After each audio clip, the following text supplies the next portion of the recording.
ونستغفره ونعوذ بالله من شرور أنفسنا ومن سيئات أعمالنا من يهده الله فلا مضل له ومن يضلل فلا هادي له أشهد أن لا إله إلا الله وأشهد أن محمدا عبده ورسوله الذي لا نبي بعده أما بعد. Ikhwatul iman rahimakumullah, kita lanjutkan kajian tafsir kita dalam surat Al-Buruj, yang mana surat ini insyaallah akan diselesaikan ya sampai ayat 22 setelah mungkin minggu kemarin libur mungkin. Seperti biasa, ikhwatul iman rahimakumullah, Bapak-bapak Ibu semuanya, mari kita baca dulu bersama-sama untuk kajian kita kali ini. Semoga dengan bacaan kita lebih dibukakan hati kita untuk menerima pengetahuan dan ilmu dari Allah Subhanahu wa taala.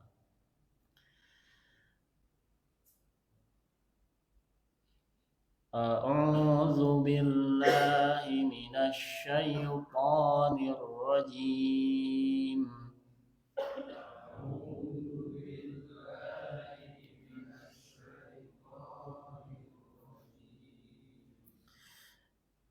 Innal ladzina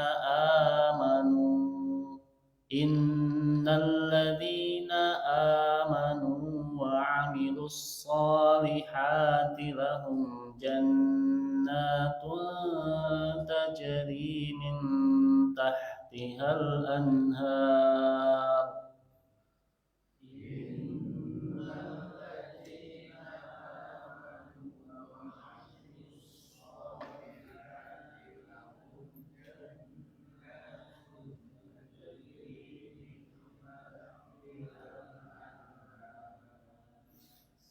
Jannatun tajri min tahtihal anharu dzalikal fawzul kabir.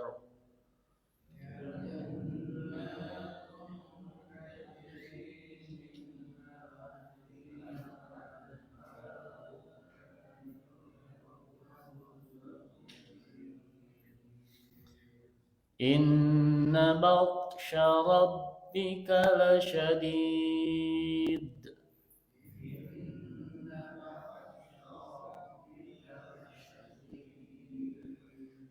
Innahu huwa yubdi'u wa yu'id.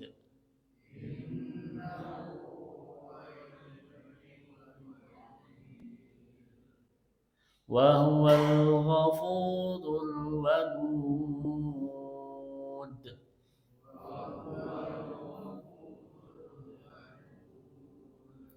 Dzul arsyil majid fa'alul lima yurid.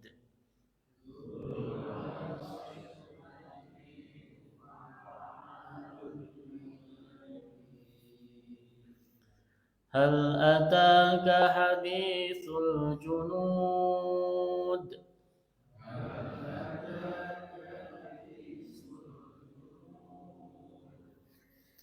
Fir'aun wa Thamud.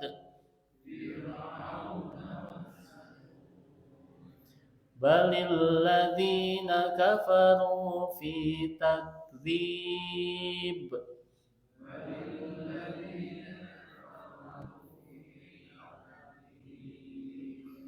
Wallahu min waraihim muhit.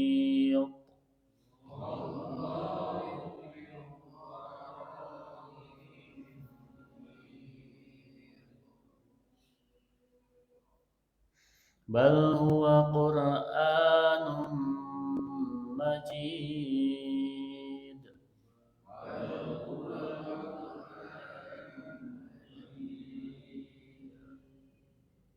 Fi lawhim mahfuz.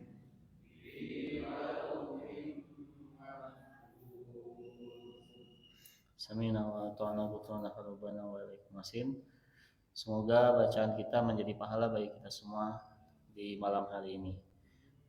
Ikhwatul iman rahimakumullah, kita flashback dulu. Sebelumnya surat Al-Buruj ini banyak berbicara tentang ujian yang ditimpakan kepada orang-orang beriman di masa dahulu, yang mana di masa dulu orang-orang yang beriman itu ketika berbeda iman atau dia beriman pada Allah, konsekuensinya berat. Konsekuensinya adalah dibunuh. Bahkan ikhwati iman rahimakumullah, di ayat yang sebelum-sebelumnya ada penggalan kalimat utila ashabul uhdud. Ashabul uhdud ini kata para mufasir adalah satu golongan, satu kaum yang dia dibakar hidup-hidup karena berbeda pandangan agama dengan rajanya. Rajanya kafir sedangkan para penduduknya Islam. Sampai-sampai dibunuh. Bahkan kemarin Ustaz Husna menyebutkan sampai puluhan ribu gitu ya. Ini bukan satu dua yang dibakar itu, tapi puluhan ribu. Setelah Allah Subhanahu wa taala menjelaskan tentang bagaimana kejamnya seorang raja atau orang-orang kafir yang menyiksa orang-orang beriman, sempat-sempatnya Allah Subhanahu wa taala mengatakan innalladzina fatanul mu'minina wal mu'minati tsumma lam yatubu. Sesungguhnya orang-orang yang mereka menyiksa orang-orang mukmin dan orang-orang mukminah tsumma lam yatubu, kemudian mereka tidak bertaubat. Jadi meskipun telah membunuh ratusan ribu, puluhan ribu, tetap saja oleh Allah Subhanahu wa taala orang-orang tersebut diajak untuk bertaubat. Ini menunjukkan bagaimana maha murahnya Allah Subhanahu wa taala, maha pengasihnya Allah. Orang yang berdosa sebesar gunung bahkan sebesar apapun, tetap kalau bertaubat maka dia dianggap sebagai orang yang terlahir kembali dan dosanya terhapus. Begitu luar biasanya Allah Subhanahu wa taala. Ikhwati rahimakumullah. Selanjutnya, innalladzina amanu wa 'amilus solihati lahum jannatun tajri min tahtihal anharu dzalikal fawzul kabir. Sesungguhnya orang-orang yang beriman dan beramal soleh, bagi mereka surga-surga yang mengalir di bawahnya sungai-sungai, itulah kemenangan yang agung. Ikhwati rahimakumullah, kata para mufasir, kan ada pertanyaan. Sesungguhnya orang yang berbuat dosa, berbuat zalim, telah membunuh, memang diterima taubatnya oleh Allah Subhanahu wa taala. Tapi yang jadi pertanyaan, apakah mereka juga mendapatkan surga atau tidak? Karena secara logika terkadang kita merasa tidak adil. Misalnya ya, kalaulah raja yang kemarin membunuh ratusan ribu sambil dibakar itu dia taubat, kemudian dia juga masuk surga, kira-kira adil dulu? Jika itu adilnya sudah mau membunuh, masuk surga deh karena bertaubat. Nah, kata para mufasir, di sini ayat ini menunjukkan bahwasannya bukan hanya diterima taubatnya saja oleh Allah, tapi orang yang zalim, sezalim-zalimnya orang, ketika dia sudah bertaubat, dia akan mendapatkan surga. Jadi bukan hanya diampuni saja, bukan hanya ya sudah kamu tidak disiksa di neraka, tapi di surga bagian bawah, tidak. Tapi orang-orang yang zalim seperti itu ketika bertaubat dia akan ditempatkan sama seperti orang yang dia bunuh. Makanya ikhwati rahimakumullah, di dalam sebuah hadis Rasulullah SAW bersabda, yadhaqullahu ila rajulaini yaqtulu ahaduhumal akhara kilahuma yadkhulul jannah. Allah Subhanahu wa taala sampai tertawa. Nah, ikhwati rahimakumullah, kalau memahami hadis seperti ini yang menjelaskan misalnya Allah tertawa, kemudian Allah marah, kemudian Allah pokoknya yang disifati dengan sifat-sifat yang ada pada manusia, jangan dianggap itu seperti marahnya kita, jangan dianggap seperti tertawanya kita. Jadi jangan dibayangkan Allah tertawa, oh berarti ada giginya. Jangan sekali-kali, Pak. Itu namanya laisa kamitslihi syai'an. Itu namanya menyamakan Allah Subhanahu wa taala dengan makhluk, dan itu sangat tercela. Lalu bagaimana Allah itu tertawanya? Duka. Pokoknya di dalam hadisnya Allah tertawa. Kita tidak perlu tahu apalagi mau matak masuk neraka ya, Pak. Yang penting kita beriman kepada hadis ini bahwasanya Allah tertawa. Kemudian jangan juga kita mudah-mudah untuk mengalihkan makna. Yadhaqullah, Allah tertawa. Oh, bukan tertawa, tetapi Allah merasa senang. Jangan mudah dialihkan makna seperti itu, jangan mudah ditakwil. Karena ya tadi hadis ini berbicara demikian, ya sudah maknanya kita imani, tapi jangan kita samakan dengan tertawanya makhluk. Ya kira ya Pak, jangan jauh-jauh lah kepada Allah Subhanahu Wa Taala Zat yang maha tinggi. Kira-kira Pak, Sirem pernah seri itu Pak? Sirem, apakah Sirem itu pernah tertawa atau tidak? Apakah Sirem pernah menangis atau tidak Pak? Duka aja nanya. Ya sebagai makhluk hidup pasti pernah merasakan perasaan sedih, pernah tertawa, pernah menangis, itu pasti. Cuman kan kita tidak tahu bagaimana tertawanya semut karena kapasitas akal kita yang terbatas. Si remai orang tak apa, apalagi kita memikirkan jauh-jauh tentang Allah Subhanahu wa taala. Oleh karena itu ketika memahami hadis ini jangan menganggap ya aku seri kelihatan giginya. Jangan seperti itu. Ya pokoknya kita imani saja. Nah dalam hadis ini Allah Subhanahu wa taala tertawa kepada dua orang laki-laki, ahaduhumul akhar, dua-duanya masuk surga. Nah, iwatu iman rahimakumullah, kenapa mereka dua-duanya masuk surga? Padahal kata Rasulullah SAW, dua-duanya masuk surga, tetapi dua-duanya itu saling membunuh. Jadi bahasa sederhananya itu orang yang dibunuh dan orang yang membunuh dua-duanya ada di surga. Licik tuh Pak. Anu iya dibunuh masuk surga. Ya kita paham lah, dibunuh syahid masuk surga. Nah yang membunuh masuk surga oke. Kan kadang-kadang kita merasakan licik ya asa tidak adil dunia itu. Nah padahal iwatu iman rahimakumullah Rasulullah SAW mengatakan seperti ini. Kenapa kedua orang tersebut itu masuk surga?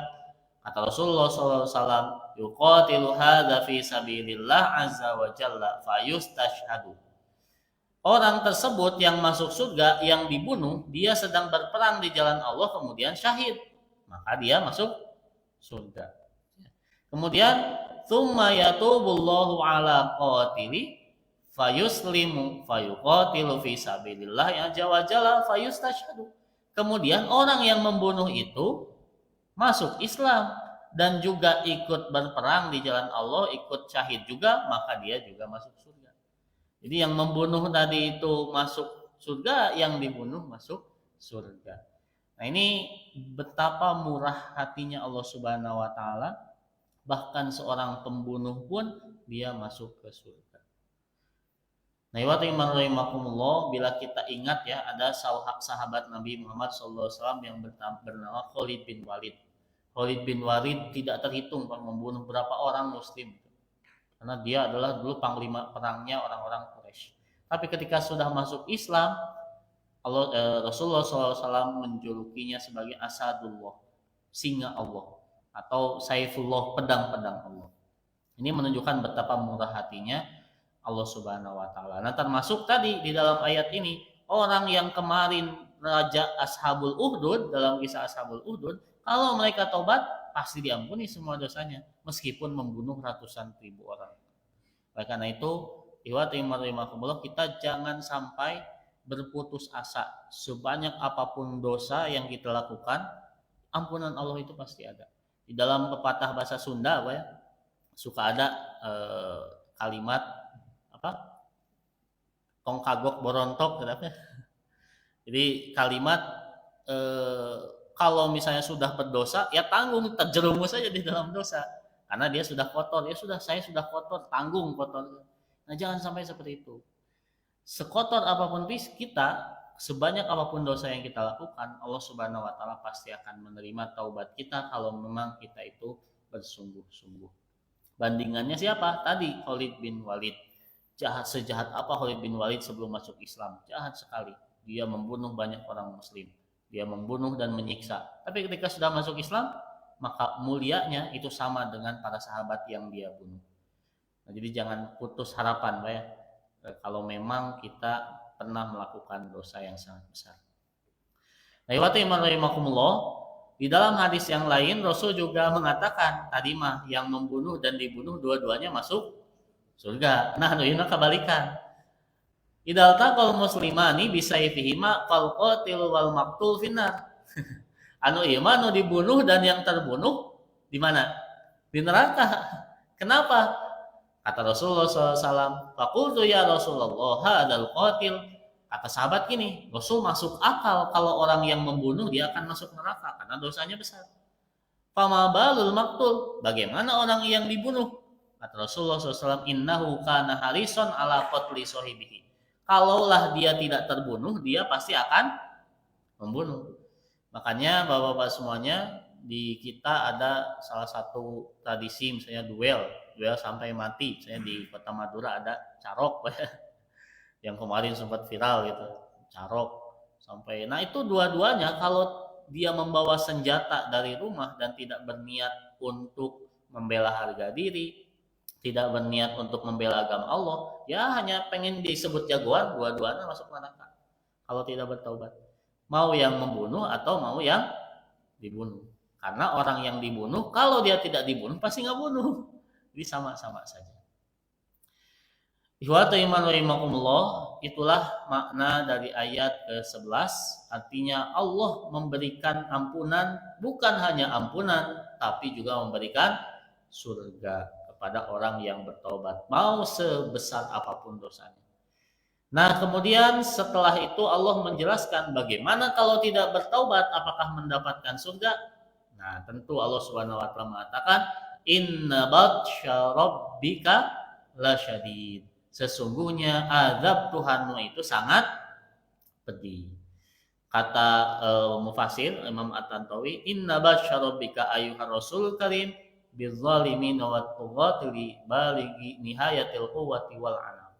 Kata mufasir itu, wahai Rasulullah Shallallahu Alaihi Wasallam, seolah-olah Allah mengatakan, wahai Rasul, maka lihatlah orang-orang yang zalim dan pemimpin-pemimpin yang sombong, meskipun tidak diazab di dunia, lihat saja dan tunggu saja, pasti akan mendapatkan siksaan yang kuat dan dahsyat. Jadi zaman sekarang kalau memang di dunia merasa aman dari siksa Allah, orang-orang Israel yang menyiksa orang Palestina, kenwe kata Allah Subhanahu wa taala, tungguan sakana. Oke bakal ripuh kayak di neraka seperti itu.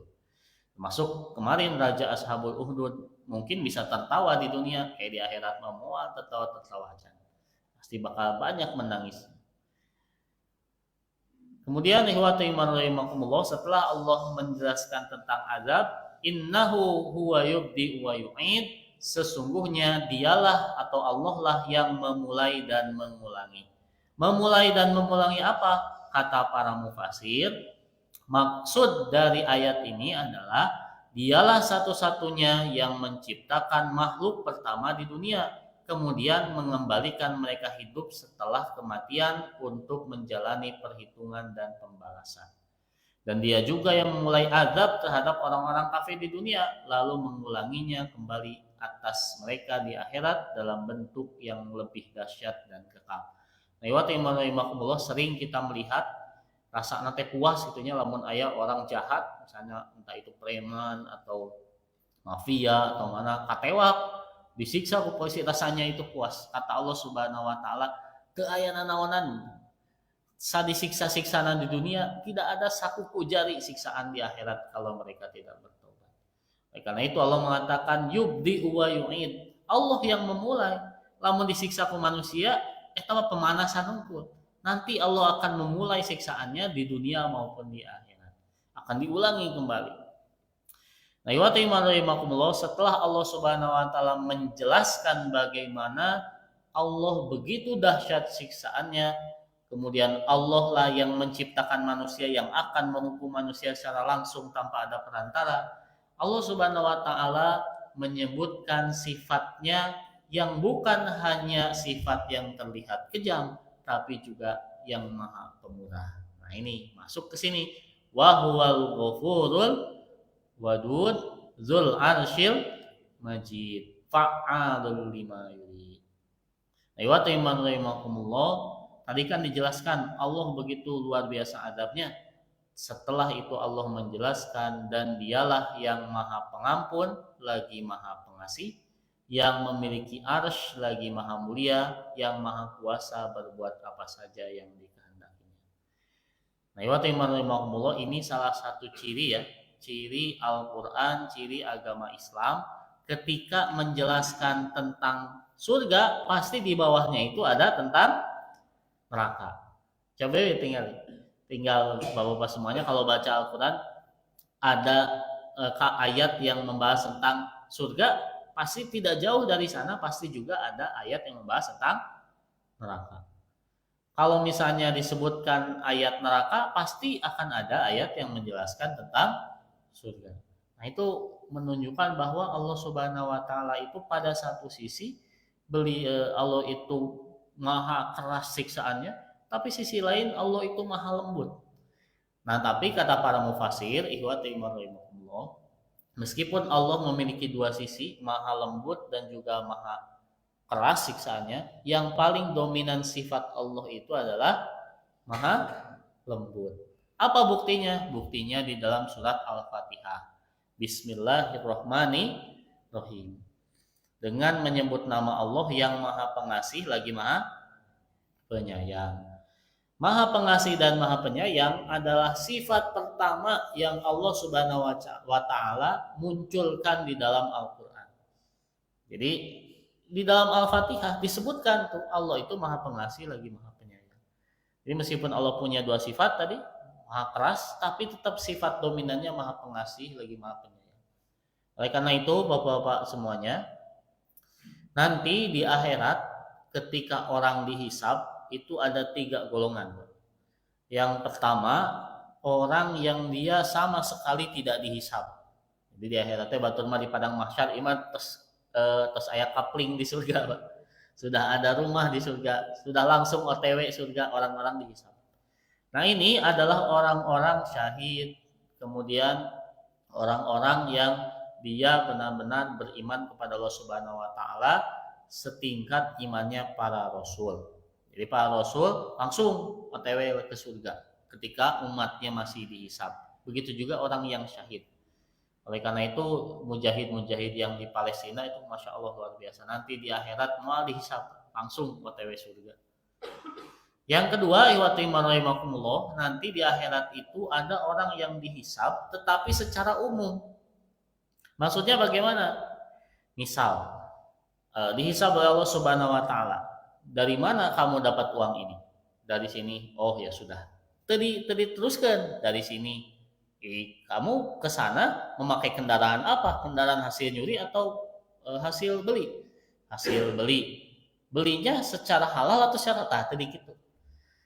Kalau orang yang dihisab secara rinci, kata Rasulullah SAW berada pada golongan yang ketiga, yaitu man husiba udziba. Orang yang dihisab dia akan diazab. Nah, ini yang ketiga, dihisab tapi dengan hisaban yang rinci. Nah, iwatimaraimakumullah, terkadang ketika kita itu nanti dihisab, Allah Subhanahu wa taala ketika menghisab orang-orang pada saat itu ada beberapa kesalahan yang tidak ditampilkan. Namun akhirnya diinterogasi ke polisi, ada kesalahan dilewat Allah Subhanahu wa taala. Dan yang seperti itu banyak sekali. Itu sebagai magfirah Allah Subhanahu wa taala. Bahkan ada yang sudah jelas-jelas dia itu berbuat dosa, misalnya mencuri dan lain sebagainya. Allah Subhanahu wa taala hari ini dengan kasih sayangku engkau aku ampuni. Apa yang itu? Oleh karena itu hari ini kita jangan lupa untuk berdoa agar hisabannya kalau memang tidak masuk golongan yang pertama, nu OTW langsung tanpa dihisab, minimal Pak, kita berada di golongan yang kedua. Dihisab tetapi tidak secara rinci. Kalau secara rinci pasti bakal diazab. Susah Pak. Semakin rinci pertanyaan semakin banyak kesalahan. Nah, ini golongan yang ketiga. Maka kata Rasulullah SAW, man husiba udziba. Siapa yang dihisab dia akan diazab. Nah, ini bukti bahwasannya Allah itu Ghafurul Wadud. Allah itu Maha Pengampun dan juga Maha Pengasih. Itu salah satu sifat utama dari Allah Subhanahu wa taala. Nah, rahimakumullah, di sini Allah Subhanahu wa taala menggunakan kata ghafur atau istighfar. Apa itu istighfar? Kata para ulama, talabul maghfirah wal maghfirah hiya wiqayatus syarri dzunubi ma'a sitriha. Istighfar adalah memohon maghfirah dan maghfirah adalah menjaga akibat buruk dosa disertai tertutupnya dosa. Bukan dihilangkan. Kalau dihilangkan biasanya Allah Subhanahu wa taala menggunakan kata afuun. Afun itu dosa yang dia dihilangkan, tidak ada bekasnya. Kalau di istighfar, dosa kita tetap ada, tetapi ditutupi sehingga tidak terlihat. Itu istighfar.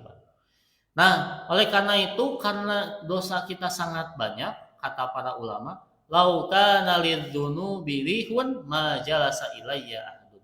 Kalau dosa itu ada baunya, tidak ada satupun yang mau duduk di samping saya. Saking apanya, Pak? Saking banyaknya, saking baunya, gitu. Saking baunya, saking banyaknya, pasti tidak ada orang itu yang mau duduk. Karena ya dosa itu yang ngerasain untuk. Nah, banyaknya mah yang tidak. Nah, dosa-dosa itu kalau tidak diistighfar, kalau tidak ditutup oleh Allah, betapa bau sekali kalau memang dosa itu berbau. Nah, itu tafsiran ayat yang ke-14, wa huwal ghafurur wadud. Berarti sifat Allah selain keras, Allah juga Maha Pengampun. Selanjutnya, Dzul Arsyil Majid. Allah yang memiliki arsy. Arsy itu adalah makhluk Allah yang paling besar. Sebesar apa? Nah, ini Pak hadis ya. Udhinali an uhadditsa an malikin min malaikatillahi min hamlihi al arsy. Innama baina syahmihi udhunihi ila atiqihi masiratu sab'i mi'ati amin. Telah diizinkan untukku menceritakan bagaimana keadaan para malaikat pemikul arsy. Ngagotongna banyak sanes arsna yang menggotongnya. Berarti logikanya lebih besar ngagotong atau yang digotong? Digotong ya pasti. Yang menggotong itu pasti lebih besar daripada yang digotong. Karena ada ribuan malaikat yang menggotong. Nah, sebesar apa malaikat pembawa arsy itu? Sesungguhnya di antara dua daun telinga sampai pundaknya sejauh perjalanan 700 tahun. Nah ini, Masya Allah. Tadi dia jaraknya seperti 700 tahun. Perjalanan, kebayang Pak berapa besarnya malaikat yang memikul arsy? Kalau kita berkeliling dunia, apakah ada usianya 700 tahun? Naik mobil misalnya orang berkeliling dunia ayat 700 tahun tuh Pak ngoa juga nanya. Nah arsy itu berarti malaikat di sini kadieu we siga dunia dan seisi. Bayangkan betapa besarnya makhluk Allah Subhanahu wa taala tersebut. Nah rahimahullah itu arsy. Oleh karena itu dalam doa subhanallah wa bihamdihi adada khalqihi wa ridha nafsihi wa zinata arsyihi. Oleh karena itu arsy saking besarnya itu disebutkan oleh Nabi seberat timbangan arsy. Ya karena besar. Semoga amal kita itu seberat timbangan arsy gitu doa itu. Nah, rahimakumullah. Selanjutnya fa'alul lima yurid. Apa fa'alul lima yurid itu? Allah ketika mengusahakan atau menghendaki sesuatu pasti akan terlaksana. Nah, ini menunjukkan bagaimana maha murahnya Allah. Mau kata manusia tidak adil pun orang yang sudah bertobat kemudian masuk surga padahal dulunya dia orang jahat, kata Allah Subhanahu wa taala fa'alul lima yurid. Kalau Allah berkehendak dia bertobat dan masuk Islam menjadi orang baik dan husnul khotimah, ya pasti dia akan masuk surga meskipun dalam kacamata manusia tidak adil. Kemudian rahimakumullah, hal ataka haditsul junud fir'auna wa tsamud. Sudahkah sampai kepadamu berita tentang bala tentara Fir'aun dan Tsamud? Ayat ini merupakan contoh dari begitu hebatnya azab Allah pada para pemimpin kejam dan kaum zalim. Ingat, surat Al-Buruj ini surat yang membahas tentang kisah Ashabul Uhdud.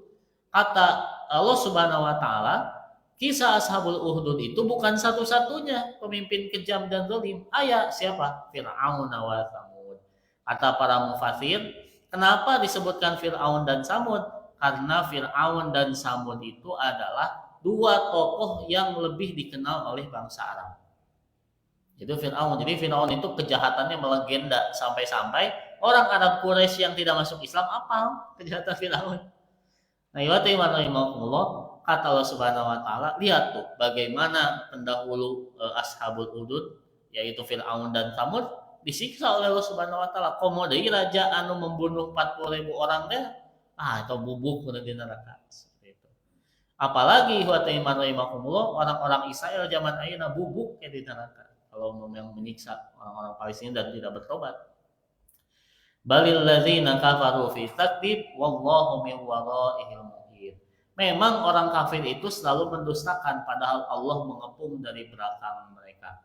Kata para mufasir disebutkan di sini bahwasannya kaum Samud, kaum Fir'aun, kemudian kaumnya Ashabul Ukhdud, rajanya itu, kemudian kaum-kaum yang lain yang mendustakan Rasul, kata para mufasir, memang sudah sunnah dan fitrahnya dari zaman dulu hingga nanti kiamat orang Islam itu pasti akan selalu disiksa oleh orang-orang kafir kalau memang orang kafirnya berkuasa. Ini kata para mufasir seperti itu. Jadi di zaman baheula pikeun ka nanti kiamat orang-orang kafir yang memang dia itu punya iri dengki hati kepada orang Islam dan punya kekuasaan pasti menyiksa. Atau zaman ayeuna minimal mendiskriminasi, minimal tidak diberikan haknya seperti warga negara lain.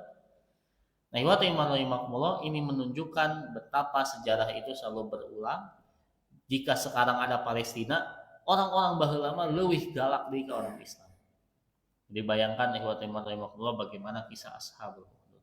Terakhir bal huwa Qur'anun Majid fi lauhim mahfuz.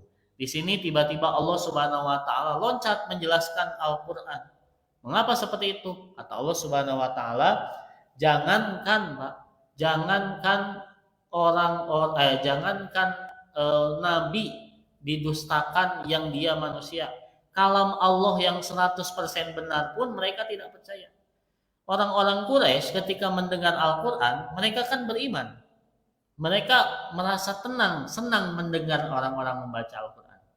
Sehingga kan pernah dikisahkan ya Pak ya, Abu Jahal sebelum nimpuk Nabi, dia mendengarkan Nabi sedang membaca Al-Quran di Ka'bah, membaca Abu Jahal kieu yang ngadaukeun. Dia setelah Nabi beres, wah Abi tersihir langsung dicandak dan penimpuknya langsung ditimpuk. Nah itulah orang kafir. Jangankan omongan Rasul yang dia hanya seorang manusia biasa, Al-Quran pun yang dia itu 100% benar oleh orang-orang kafir didustakan.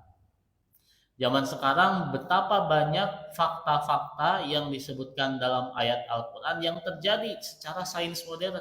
Apakah orang-orang yang membaca Al-Quran itu langsung beriman? Tidak. Di dalam surat Ar-Rahman ada marojal bahraini yaltaqiyan. Ada dua pertemuan antara sungai air tawar dan laut air asin. Zaman baheula mah teu kapikiran mah nya Rasul ngarang marojal bahraini yaltaqiyan, kan orang padang pasir. Saya tidak tahu pernah ke laut atau ente, mungkin pernah dalam pelayarannya ke Syam. Tapi kan orang padang pasir, tidak tahu ada satu tempat di dunia di mana pertemuan air laut dan air tawar. Di dalam Al-Quran disebutkan marojal bahraini yaltaqiyan. Zaman ayeuna terbukti ada. Aya satu tempat di mana di dia teh herang, di dia teh biru gitu. Ieu asin, ieu tawar. Nah, Al-Quran sudah menyebutkan secara gamblang fakta itu dari zaman dahulu. Nah, apakah orang yang melihat itu langsung beriman? Ya tidak. Al-Quran saja yang 100% benar ditolak, apalagi sekedar ucapan Rasul. Apalagi sekedar ucapan Ustad. Pastilah ditolak. Al-Quran wa talabat yang 100% benar, apalagi ucapan manusia. Nah, karena itu Allah Subhanahu wa taala menutup ayat ini dengan bal huwa Qur'anun Majid fi lauhim mahfuz. Bahkan yang didustakan itu adalah Al-Qur'an yang 100% benar, yang tersimpan di tempat yang terjaga. Nah, Allah, kita terakhir ya, kita sering mendengar bahwasannya ada malam memperingati turunnya Al-Qur'an ya. Nuzulul Qur'an tanggal berapa, Pak? 17. Tapi di dalam surat apa? Inna anzalnahu fi al-qadar Lailatul Qadar. Sesungguhnya kami menurunkan Al-Qur'an itu pada malam Lailatul Qadar. Malam Lailatul Qadar tanggal seberapa? 20 seberapa ya. Tapi katanya nuzul Quran tanggal 17, malam Lailatul Qadar, Al-Qur'an diturunkan Lailatul Qadar. Jadi yang mana yang betul? Cenah mah di dalam Al-Qur'an Lailatul Qadar, tapi diperingatinya tanggal 17 siga teh nyambung banyak. Turunna Lailatul Qadar tanggal 20 ke belah itu, tapi diperingatina tanggal 17. Nah, para mufasir di sini disebutkan bahwasannya di dalam ilmu Quran, ilmu ulumul Quran disebutkan bahwasannya ada beberapa fase di mana Al-Qur'an itu turun. Yang pertama dari Allah Subhanahu wa taala ke Lauhul Mahfuz. Ayat ini menunjukkan fase yang pertama Al-Qur'an itu turun dari Allah Subhanahu wa taala ke Lauhul Mahfuz. Lauhul Mahfuz itu adalah tempat bank data zaman sekarang ya. Di mana rizki manusia, ajalnya, jodohnya sudah ditulis di sana. Jadi semua data ada di sana. Nah, Al-Qur'an pun di sana dulu. Di Lauhul Mahfuz. Itu yang disebut dalam ayat ini. Bal huwa Qur'anun Majid fi Lauhim Mahfuz. Jadi fase turun Al-Qur'an dari Allah Subhanahu wa taala ke Lauhul Mahfuz adalah fase yang pertama yang disebut di dalam ayat ini. Nah, proses turunnya para mufasir bersepakat secara langsung, tidak berangsur-angsur. Yang kedua, setelah dari Lauhul Mahfuz, Al-Qur'an itu turun dari Lauhul Mahfuz ke Baitul Izzah. Nah, ini yang disebut dengan Syahrul Ramadan alladzi unzila fihil Qur'an. Nah, ini maksud dari inna anzalnahu fi lailatul qadar ini. Jadi turunnya Al-Qur'an dari Lauhul Mahfuz ke langit dunia itu adalah di saat bertepatan dengan Lailatul Qadar. Nah, yang ketiga, rahimakumullah, baru dari langit dunia Al-Qur'an itu turun kepada Nabi Muhammad SAW. Nah, banyak para ulama yang menyebut Nabi Muhammad itu menerima Al-Qur'an pertama kali dari Jibril itu pada tanggal 17. Nah, itu yang diperingati teh. Meskipun rahimakumullah yaitu debatable ya, maksudnya perdebatan apakah ada syariatnya nuzul Quran atau enggak. Yang jelas kita perlu ada pemahaman biar tidak bentrok. Ini 17, ini 20 Ramadan. 20 Ramadan atau Lailatul Qadar itu bukan Al-Qur'an turun kepada Rasul, tapi Al-Qur'an turun dari Lauhul Mahfuz ke langit dunia. Adapun yang 17 itu adalah dari langit dunia dibawa oleh malaikat Jibril kepada Nabi Muhammad SAW. Nah, itu pertama kali konon katanya tanggal 17 Ramadan. Berbeda dari yang lain yang dibawakan oleh Jibril itu berangsur-angsur, satu ayat. Nah, itulah rahimakumullah yang bisa disebutkan di dalam hadis ini, di dalam ayat ini. Semoga ayat ini menjadi pengingat bagi kita bahwasannya sejauh apapun kesalahan kita pasti Allah akan menerima taubatnya, dan juga sejahat-jahatnya orang kafir meskipun tidak dibalas di dunia, kata Allah Subhanahu wa taala, tunggu saja, pasti akan dibalas oleh Allah Subhanahu wa taala dengan balasan yang hebat nanti di akhirat kelak. Kepada umat Muhammad sabar, kata Allah Subhanahu wa taala di dalam tafsirnya. Itu saja mungkin yang bisa disampaikan pada kesempatan kali ini. Rabbana atina fid dunya hasanah wa fil akhirati hasanah wa qina adzabannar. Assalamualaikum warahmatullahi wabarakatuh.